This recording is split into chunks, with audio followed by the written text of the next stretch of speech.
Hey everyone! In this video, I'll show you how to buy gold using the Robinhood app.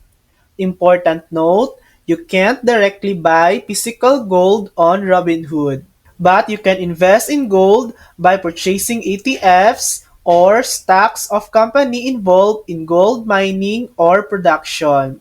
Step 1. Research gold investment options.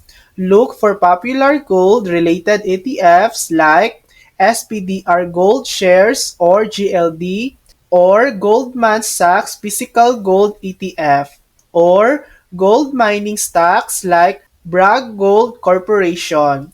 Make sure you have enough funds to invest.